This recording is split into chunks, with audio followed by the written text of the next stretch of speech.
This is Leadership in Action, and I'm Casey Cheshire. Join me as we delve deep into the passions, expertise, and experiences of Boston area innovators. Sponsored by the Boston chapter of the Entrepreneurs Organization. This is Leadership in Action. Here we go. The roller coaster has left the station. We're here for another exciting episode, and I can't wait to introduce our guest today to you all. He's an entrepreneur, a business leader. He's got a great story of hustle, grit, hard work, innovation. He also has a knack for understanding customers and customer experience. All these things we're going to talk about. A master of masonry, a lover of landscapes with over 25 years of experience in the industry, president and owner of the Cliffstone Corporation, Ryan Bennett. Welcome to the show. Good morning. Thank you for having me. Yeah, man, this is great. I'm excited. We're here. We're doing a podcast here to learn from you. So the question I have to start this whole thing off is, what is a common misconception about leadership, running a business, or being an entrepreneur? So given this some thought based on, working in the trades, one of the myths I wanted to bust was that you have to have a college education or an MBA in order to run a business or be an entrepreneur and have success. The trades has always been sort of a perception that it was a fallback plan, or if you couldn't get into college, then you could always work in the trades, and goes all the way back to being in high school. The perception when I was younger was if you couldn't really hack it in school, you went to a vocational school and learned a trade. Right. Wow. All right. So where does this myth come from? Why is there this misconception that you have to go get, the degree, and in the degree beyond the degree, the MBA, all the things? Why is there that belief you have to have that? Well, in a lot of cases, the trades, there's so many different levels of what you can do in a trade. I mean, it can be all the way down to just being a laborer that is, tending to a mason or tending to somebody who is in charge of the project. So it can be a low skilled position. But you don't also take into consideration that in the trades, you have people that are project managers, construction supervisors, the owner of the business. All of that stuff is all involved in the trades. And it's a matter of what you put in and what you get out as to how far you want to go with it. But the opportunities are endless in the trades, especially right now with what's going on. Everybody needs help. The business is booming. Buildings are going up everywhere. So there's a huge opportunity for young kids to get involved with the trades, find something that they're interested in, use their hands, and really be successful. Got it. Okay. So I think what's interesting about this, so to that earlier question, this misconception, especially as it comes to the trades, the idea that maybe you see the guy pushing around the wheelbarrow and you think it's just 300 people pushing a wheelbarrow around. But to your point, no, you've got layers to this. Yes, you've got the laborers, but then you've got people who specialize, and then you need their managers, and then you need their supervisors, and you need the people that do the billing, and there's a whole structure around it. So it's a mistake to just look at one particular job and think that's the whole industry. Exactly. Yeah. Okay. And you can also look at it like you've got to take a look at what type of skills you may have that you could specialize in. And as an owner, you've got to take your employees and you've got to find out what they are really good at and what you can utilize them to best benefit them personally and professionally, and also to help benefit the business. Because you've got to have the right systems in place for these employees to see that the opportunities are there as long as they grab hold of them. There's so many different positions in a business, like you said, whether it's rolling a wheelbarrow or operating a piece of equipment, running a truck, all the way up to the top. Yeah. And unless you find out from your employees what their skills are and what they can bring to the table, then you've got to be able to take that and then put them in the right position. Yeah. So you need to find that out. It's interesting when I think about, well, actually, let me just pause real quick. Can you define the trades? Because I think we use this word not enough, and then maybe you use it a lot if you're in it, but just sort of level set for everyone. What does that mean? So it's any type of skilled that you're going to use, whether it's building, we use the landscaping, masonry, using your hands in order to accomplish something. But there's some, plumbers, electricians, welders, it's all trades. So the trades is wide open as far as opportunities for where you want to go with it. And I think going back to the vocational piece, I don't think that we spent enough time, at least I didn't as a kid, and we don't spend enough time trying to find out what some of these kids are really good at. You don't always know leaving high school what you want to major in college or where you No, want to you go don't. with your career, but you may have an interest working with a parent or a friend or something. Maybe you built something in the backyard, or you have an interest in welding or fixing cars or something like that, and try to grow from that experience. There are different avenues that, without going to college, there are associate degrees, or you can go to a trade school and learn these skills and perfect them and come right out of that school right into the field as an apprentice without all the college debt. So it's really something that, going back to the stigma, is if you couldn't make it in the college world, then you got stuck doing a trade. And that's really what I'm trying to say, is that that's what we're trying to debunk here, is that that's Right. not necessarily the case. Right. Makes total sense.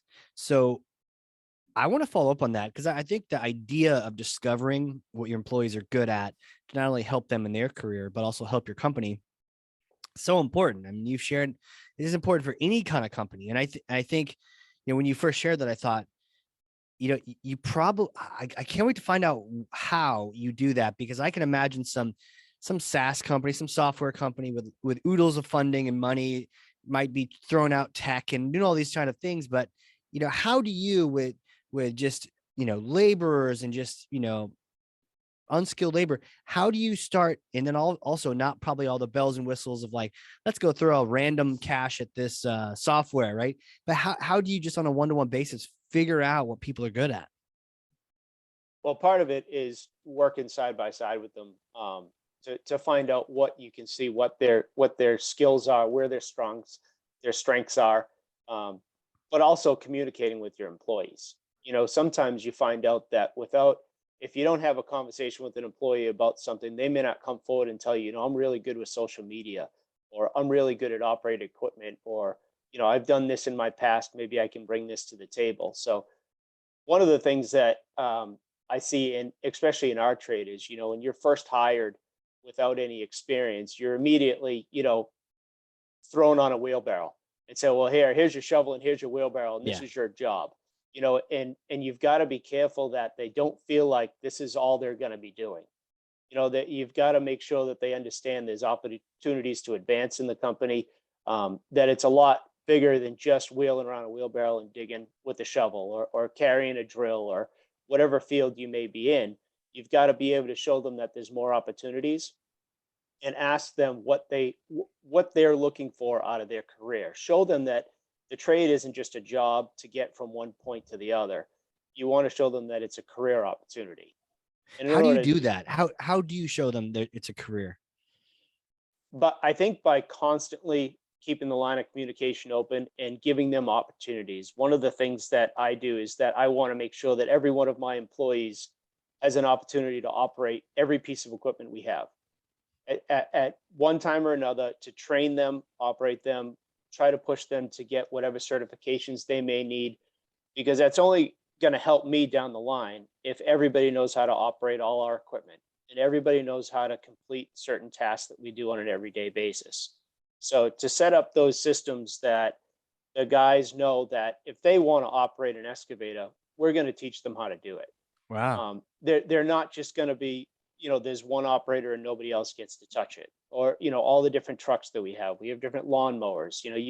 You've got to show the guys that you're willing to teach them anything that they want to learn and push them to grow. And then at the same time, showing them gratitude that they are willing to learn, because it's helping me in the end, along with them. Yeah. I imagine you got some guys that don't care, right? Yeah. Yeah. But then you got people there are that some, do. absolutely. There are some guys that don't care. And you find that other guys, through conversations, may say, I've always wanted to do this, and I've never had the opportunity, and Yeah. sometimes we get stuck in our day to day of going through the rhythm of, feel like you're going 100 miles an hour. And sometimes you've got to take a step back and stop and say, I've been looking for somebody to do this, and they might be run underneath me, and I don't even realize it because I've never asked them, or I've never given them the opportunity. And then you give them the opportunity, and all of a sudden you realize, what have I been waiting for? I could Yeah. have given him this opportunity a year ago, and we could have been a year further along than where we are now. So I think anybody that is willing to get involved, because the trades can be strenuous. Yeah. Sometimes you're outside in the heat and you're lifting heavy materials and you're working hard. So mentally and physically, you're working hard all day long. So you want to make sure that if they have the ability to show up every day to do that type of work, you want to show that there's some reward at the end of that too. Mm. So that you've got to be motivated to come and do this type of work as well. That brings up a great question. Is there additional things you think about when you think about laborers, outside work? The difference between, I got someone working in a desk, it's air conditioned, it's all good. You got a team outside, they're working in the sun. Are there different considerations that come in mind? I mean, that's just the job. And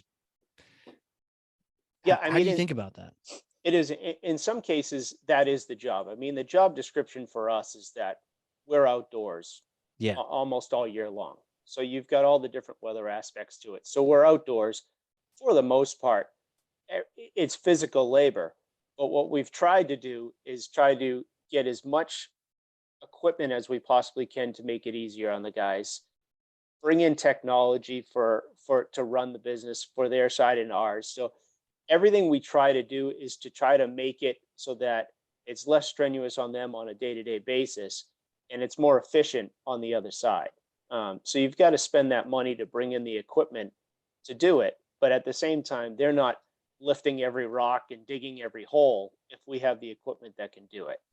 Right. So you've got to take that piece into consideration, but also, we try to do everything we possibly can to show gratitude to the guys for whatever they're accomplishing.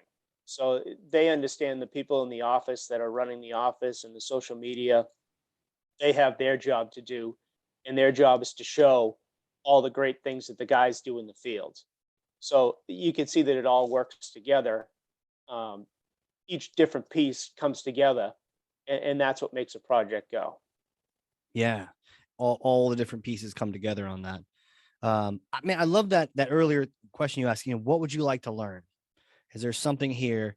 And that really applies to any company, any of the folks listening to this that have their own companies, whether you're inside or outside, just asking your team, what do you want to learn? Is there any risk of that? Or I think sometimes people are afraid that, they don't know how to do it. So are you going to mess up a job if you have someone brand new on an excavator or on a digital marketing project? Or, it's that it won't be done perfectly if I have someone, who's new at it, do it. Yeah, I mean, that's one of the biggest hurdles that I have to get over. But at the same time, I sort of lived it. I started working as a kid for my father, and so I learned from the bottom up. I was the grunt for all through high school and all through college, and to get to the point that I'm at now, it's because I took all the steps that I needed to take in order to get here. So I can totally see that, when I put somebody in charge of a job, fingers crossed and oversee it. But at some point, you've got to let it go a little bit too, and Yeah. let those mistakes happen, or they're never going to learn. Right. If I keep jumping in on every job and fix every mistake, then they're never going to know how to fix it when they're in the field. Yeah. So it's a little bit of that, and a lot of the stuff that we do, you really can only learn by getting hands on. I can't explain it to you. You can't read it in a book. You can't watch it on YouTube. You physically have to be there doing it, because every scenario is different. Every house is different. Every backyard is different. So no matter how many jobs we do that sound like it's the same, every single one is different, and Yeah. you've got to come up with a plan to make the project go. And that only comes with time and experience. Yeah. So that goes back to, if you don't give them the experience and the opportunity, then it's going to be me out there every day doing everything while everybody watches. And there's no way to run the business. No, it isn't. But there are people, we fall into that trap. There's a lot of people that you can do it. To do it right, I got to do it, but then you're the one. Yeah. You get the whole crew out there just watching you shovel it properly. Yeah, and I get caught up in that quite a bit. I mean, I try. It's a huge goal of mine to try every day to take myself out of the field, Yeah. and try to run the business. But I'll always have some portion of myself will be in the business working, but to try to step out and let the guys do the work because Yeah. they're capable of doing it. I don't need to be there, but I get caught up in, I'm trying to do everything the right way all the time, and so I have my hands in all different places. And then at the end of the day, I don't know what I've accomplished because I've done 50 things that I probably should have just delegated.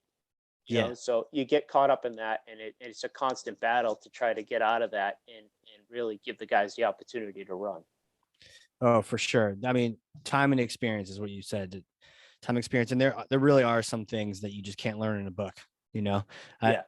even this past summer I was trying to do some ski patrol stuff, and there's some pictures in a book, and you're like, okay, yeah, they show like, oh, this is my hand here, like stop motion pictures. And you're like, you can't, you gotta get out and pick something up and hit it with a hammer or something. You can't just look at pictures on some book and Yeah, you know. absolutely. But to your Yeah. point, base skill, but then you have to add in the wisdom of like, well, what happens when the room is facing this way or the yard is in this direction? It's you weren't taught that. Well, what do? You got to use your brain. Right. Yeah. And I can always come in, like the backseat driver, I can always show up and say, oh, geez, I would have done it like this, or I could have done it like that. And would have, but give them the tools to be as efficient as possible. And, anytime there's a mistake, then we meet about it, we talk about it and fix it for the next one. It's the only way you can go Talk about more it. about that. Talk more about how you handle when your team makes mistakes. So we always, every morning we have meetings before we head out to make sure that, everybody knows what they're doing, what we need for equipment, where they're going. And then when you get on the job site, it's the same thing. It's a conversation about, all right, how are we going to attack this job? What's the best way to go about getting what we need to get accomplished today done? And then they go about their day. And at the end of the day, everybody meets that's on the job site to talk about what they got accomplished today, what they plan to get accomplished tomorrow, what they need to get accomplished tomorrow. And so that piece there kind of holds the guys accountable for if something was missed or something wasn't done, how did that happen? We had 2 meetings, we did this, we tried to cross all our T's to figure out what we needed to get done, and it still didn't get done. So how can we go about being better about that? And I think it's just constant reassurance that it's going to get done. I know they care about it. There were just maybe some mistakes made, and you got to take care of it. And sometimes it's an expensive mistake where a material was put in the wrong way, or the design wasn't exactly what the customer asked for, and it's one of those what you've just got to take responsibility for it and fix it. Some mistakes cost us money, and other mistakes you can just brush under the rug. But as long as I know that the guys care and that they it wasn't for lack of trying, then we can always fix it. But it's the As long constant as you know they care. communication. Yeah. Yeah, it's the constant communication that is, as long as that is open with the guys and everybody's on the same page, you limit the amount of mistakes that happen. Well, I got to imagine, if you've got that attitude, then that facilitates people being open and honest about messing up and not trying to hide it. If they know that if you fess up or you own it, then you learn from it. Cool, but don't hide it. Right.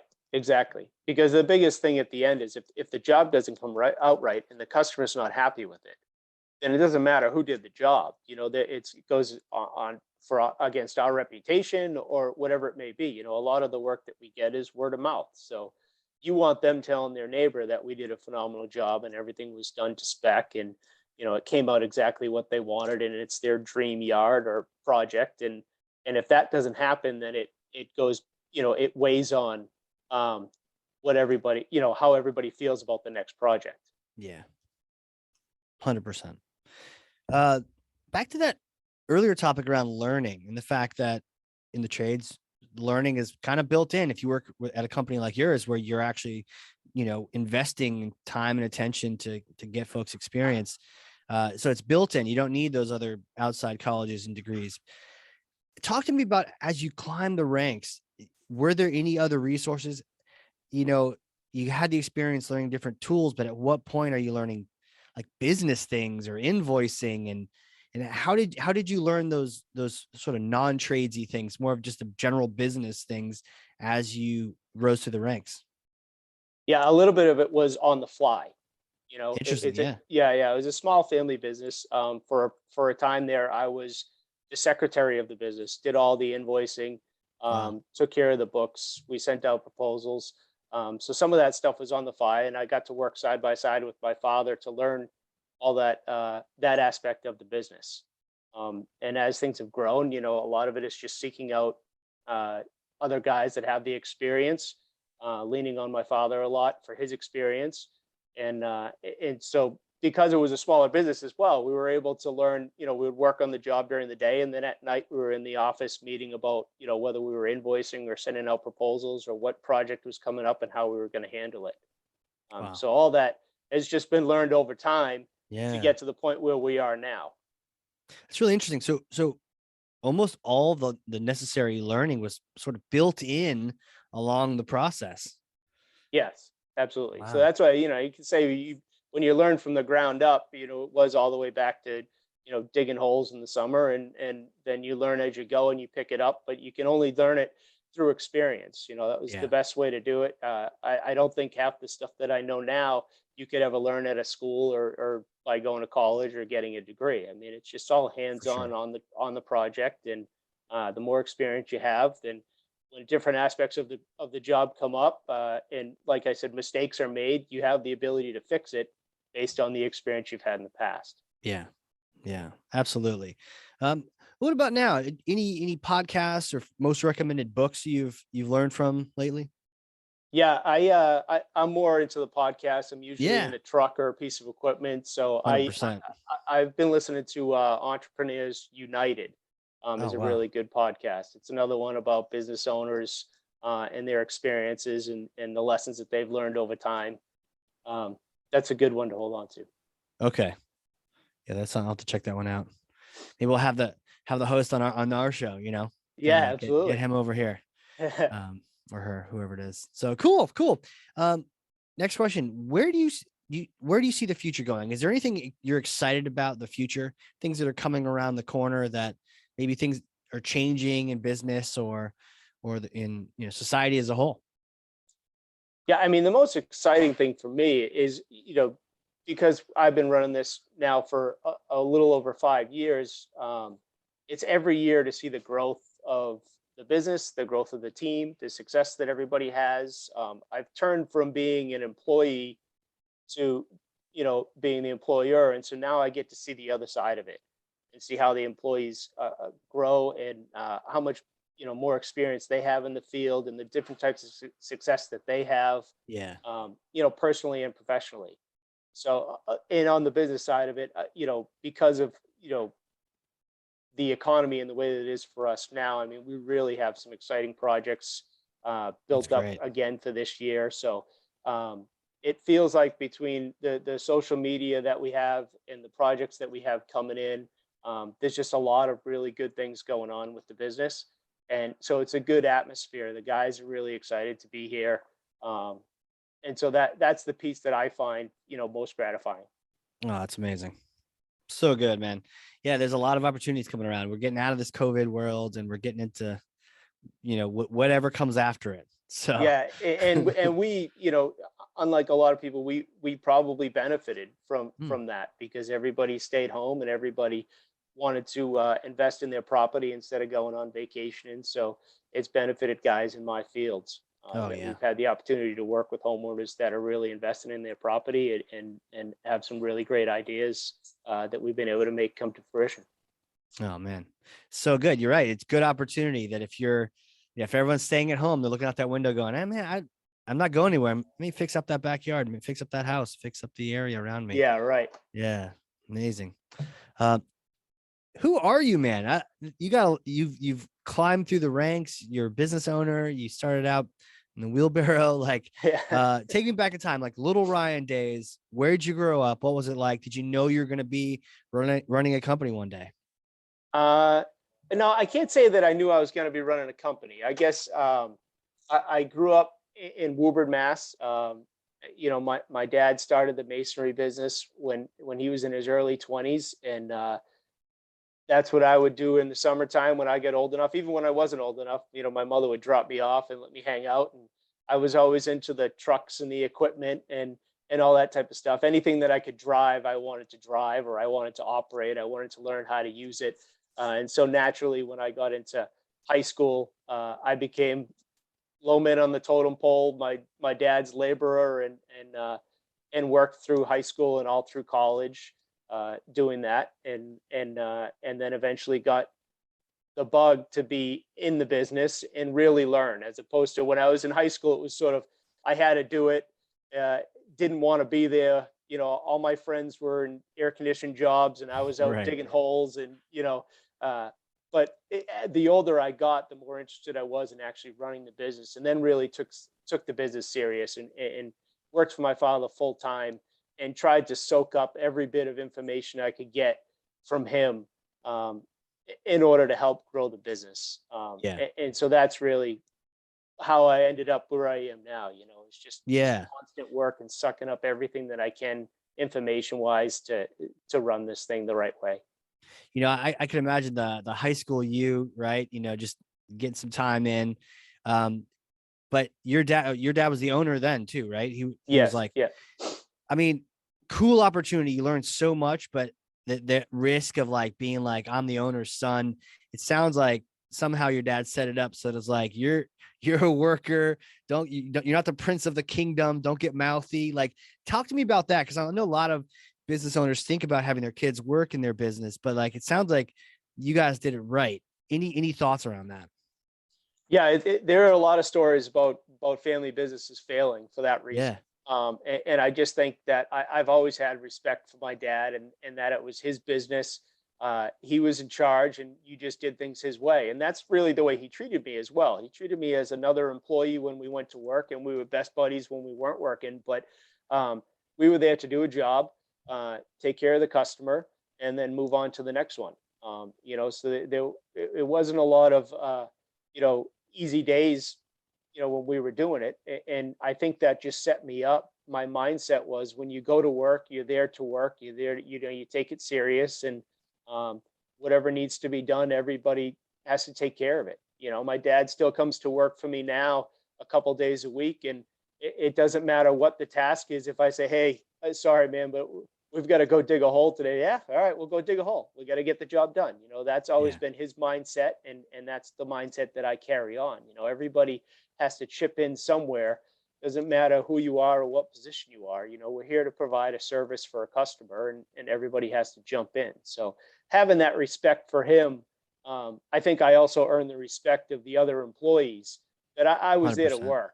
I wasn't just there floating. I was there to work just as hard as everybody else. And I think it's also benefited me in the position I'm in now. Is this There probably isn't anything I would ask any of my employees that I haven't already done, Yeah. multiple times throughout Yeah. my career. I'm not just the guy that points my finger. I'm actually, I've done it all. So I think that helps. I know what they're going through on a 95-degree hot day when nobody wants to be there. And also when it's 20 degrees and snowing.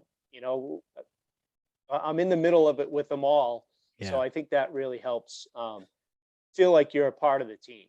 Yeah, and I mean that's such great leadership, right? And also no one can bullshit you on how long it takes to do X, Y, and Z, because it's like, man, I've done that. It does not Yeah, take 8 hours to do that. It exactly. Yeah. takes you You know 30 exactly minutes. what's going on. And yeah, you just have a little conversation the next morning. So what happened yesterday? Yeah. I've been there. I've done that. You run into any problems? So, yeah, that's true. They I'm probably always, don't encounter that because they know. It's like they know, they know that don't you even can try tell at it. the end, you can tell at the end of the day, if you have a conversation, whether or not they felt maybe they should have gotten a little more accomplished that day or not. So Right. Right. Yeah. And that's great. You and your dad, what a cool culture. Uh, you know, you don't see that everywhere. I mean, there's definitely places where you don't have that. And I think that just erodes the leadership and the communication and everything. So cool culture you grew up in and then have continued on. yeah, yeah, it's been great. It's been a lot of fun. And my dad and I now, I mean, it's even more fun now because he doesn't have the pressure. of the business, and he doesn't Yeah. have the stress. So now he's really here, and he just wants everybody to be successful. And he comes in with a whole different mindset of he's here to help, he's here to make money for for the business, and really help us grow. So it's been a nice transformation from working for him to working with him, and it's really worked out well. Yeah, I'm sure he's just loving it, right? It's almost like being a grandfather where there's a baby, but somebody else has to take care of it now. You can just, Yeah. hold it for a little bit, give it some presents, and then, go home and get some Yeah, sleep. yeah. Well, on Wednesday afternoons when he's heading up to Maine, I can see the smirk on his face, like, "Have fun. We'll see you later." He knows he's flying free. So Right, exactly. Exactly. Well, tell me about it's Cliffstone, right? What do you guys look, do? What area are you in? we're in the Metro Boston area. Okay. We're a full scale masonry, landscape, and hardscape business. We have a few crews that take care of your regular lawn maintenance and cleanups and mulch and that type of stuff. We have a landscape crew that installs shrubs and sod and any of your landscape needs. And the hardscape and masonry crew are mainly, patios, walls, fire pits, that type of stuff. So the two sides of the business really tie nice together, because a lot of our projects, when you're going in to install a patio, you're tearing up the entire yard and ripping everything apart, and then you've got to put it all back together again. So the two businesses tied in together really nice. Oh, that's great. That's absolutely great. I got a hypothetical question for you. Sure. I may or may not have a time machine up here in New Hampshire, up in Nashua. So let's say you come visit, we get some beers, and you get to use this time machine, and you go back in time and you meet that like 20-year-old you, or whenever you started going full time, maybe 19, or whenever you started going full time in the business, you get to go meet that version of you. What kind of advice would you give yourself? What kind of things would you tell yourself? There is a laundry list of things I would probably tell myself. Whether I would listen to them all, I don't really know. Right. Yeah, I think that I really wish that when I was in high school, I really or even college, really knew that what I was meant to do was to run this business or run a business. I think that it would have been great back then to really seek out um, some people that could really give me some real good information and influence me in the right direction, running a business, because I feel like I've learned that a little too, not late in life, but really, I mean, the benefit of joining a group like EO. I seek out a lot of other business owners in the area that I see that they've succeeded and they've accomplished what I hope to accomplish someday. And the realization that people are out there, they want to help, they want to answer your questions. And for a long time, I tried to figure it out on my own, or kept my circle really tight. And I've realized the more I've reached out, the more I've asked questions, the more real good information I've gotten in the guidance that it's given me. Sometimes we live in our own bubble in my office and try to come up with all the right answers. And you realize on the other side of the phone, somebody might have some really great answers that you haven't thought of, that can get you over the hump, or get you out of a tight spot or whatever it may be, and really help you grow and learn and be a better businessman. So Yeah. I think that would be my biggest advice to myself, is really to don't be shy, and don't be afraid to seek out help from other people. It's a great point, man. It's a great point. You want to, what's crazy is then you realize, especially on EO, that, the best leaders and the best people and owners are the ones that are constantly leveraging coaches and mentors and friends and forums and EO groups and all that, so that their input channel is solid and they don't get isolated, right? That whole cliche of lonely at the top, right? Or isolated at the top. Yeah. But making an effort, to reach out and connect, so that you're not just trying to make decisions in a bubble. Yeah, and a lot of times you get caught up in your own life, where you say, "Man, I don't have time for meetings. I don't have time to set up phone calls, and I've got all this stuff going on." And you realize, dedicate yourself an hour a day, or something, put aside, so that you take the time to think outside the box, and talk to somebody else that might give you some really good advice. Um, and really, the amount of information I feel like I've learned just from starting to force myself to do that, it's been great. It's been really helpful. Oh man, that's great advice. I think for yourself, but also everyone else listening, just a reminder about reaching out and where are you spending your time? Are you learning? Are you getting coached, mentored? Do you have the different people to fill your cup, kind of thing? Yeah, surround yourself with the right people. Exactly. Yeah, 100%. Well, hey, we're getting out of the winter. I know we were talking a little bit earlier about just going skiing all the time with the family. Yes. What are we doing now? I mean, the snow is going away. Are you chasing it? Are you going like super north to find it? Yeah. The thought is there. I'd love to go at least one more time. That's really what I'd like. I've checked the conditions. I'm keeping my options open, but my kids have sports now. The spring sports are starting up, and so you've got to weigh those options. Trying to get them to come away with me when they have games and practices and all that stuff. I love one more, but if the snow's gone, our next step is put the boat in the water and we'll just out water skiing. So Hey, there it is. Hopefully it starts to warm up soon and we'll get back at that. That's true. But right about now, though, it's that weird water. I don't know if you're throwing a wetsuit on or you're just having a beer before you get in, because it's still, the water still thinks it's winter, even if the snow is gone. It is. It's too early. We try, if we could get a boat in by Memorial Day. Yeah. You might get a warm enough day that it's okay being on the water. Not really in the water. Not really in it. Yeah. Yeah. That season's pretty short for me. It is, right? Like July and August, maybe mid-June to August, and then wrap it up. Yeah. It takes months to warm that thing up, only to have it get cold again on you. Exactly. Come on. Yeah, man. Well, hey, this is great. We talked a little bit about Cliffstone. Tell me, where can people connect with you professionally? So, LinkedIn or social, whatever, and then also throw websites at me too for the company. All right. Yeah. We're on Instagram as Cliffstone Corp. I'm on LinkedIn, just as Ryan Bennett, and our website is cliffstonecorp.com. All right. And what's great about this too is, a lot of EO Boston members in the area, and we're always thinking about doing projects in the backyard. And you know what? You never quite know who you're working with. So that, the idea to have heard this, to certainly work with fellow EO members is always, whenever we can. I mean, I always love doing that because the person, you can relate, there's not gonna be any issues. There's trust instantly built into there versus just clicking on some random ads. So I would encourage all the EO Boston members that hear this in the greater metro Boston area, definitely to reach out to Cliffstone. I mean, hook up with you as well. Absolutely. That would be great. Awesome. We're available. This is anytime. Great. Yeah, this is great. Well, thank you so much for coming on here, talking shop a little bit with me, sharing your story with me as well. Casey, thank you. I really appreciate being on. Yeah, this has been a lot of fun, man. And for those listening, if you've learned something, and I freaking know you have, because I literally have 2 pages of notes front and back over here, then share this with someone else. If you learned something, share it with someone else. 1 person, 10 people, 30, 3,000, whatever, whoever needs to hear this information, the idea of, thinking about what your team needs to, what they need to learn, but also what are they really good at, asking them, having the communication open, working side by side. So many good nuggets in here, so many good things that can apply to so many businesses. So again, share this with someone else.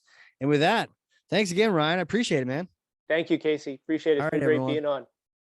This has been a really cool episode of Leadership in Action. We will catch you all next time. Leadership in Action is sponsored by the Boston chapter of the Entrepreneurs Organization. As the world's only peer-to-peer network exclusively for entrepreneurs, EO helps transform the lives of those who transform the world.